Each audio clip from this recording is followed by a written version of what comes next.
Baru-baru ini viral warga bangun garasi mobil berpagar besi di jalan umum. Hal ini membuat warga lainnya komplain. Apalagi warga itu sudah parkir di tempat tersebut selama 6 tahun. Akhirnya masalah ini pun viral di media sosial. Peristiwa ini terjadi di Kota Makassar, Sulawesi Selatan. Parkiran mobil tersebut diketahui berada di samping tol Reformasi di Jalan Rapo Kaling Raya, Lorong Anda, Kelurahan Tamua, Kecamatan Talo.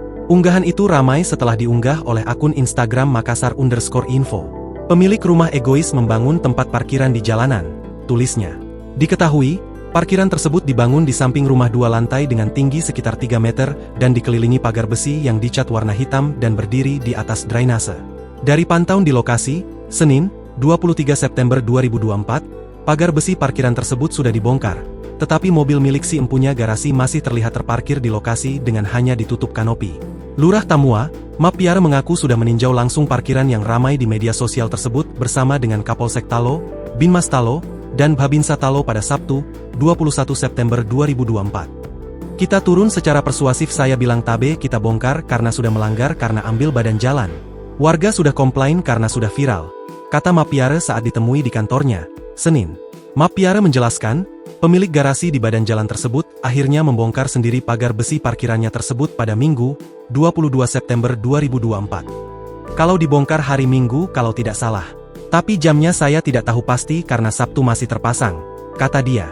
Jadi dia bongkar sendiri, mungkin karena punya kesadaran sendiri setelah kami kasih pemahaman bahwa memang tidak bisa, sambungnya. Dia menuturkan, lokasi itu sudah dijadikan parkiran oleh yang bersangkutan sejak 6 tahun silam. Mappiare mengatakan, lokasi parkiran tersebut berada di atas drainase yang dicor sehingga bisa ditempati parkir mobil.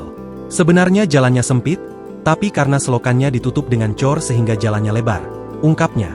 Alasan pemilik garasi menjadikan fasum tersebut sebagai parkiran imbuhnya, karena kaca mobil yang bersangkutan sempat pecah terkena lemparan batu. Biasa anak-anak sering saling lempar dan katanya pernah 1 kali kena kaca mobilnya hingga pecah, makanya kasih pengaman begitu, kata dia. Memang risiko kalau tidak punya lahan parkir, bisa saja tergores, atau terkena lemparan batu saat anak-anak main di sekitar situ, pungkasnya. Download Tribun X sekarang, menghadirkan lokal menjadi Indonesia.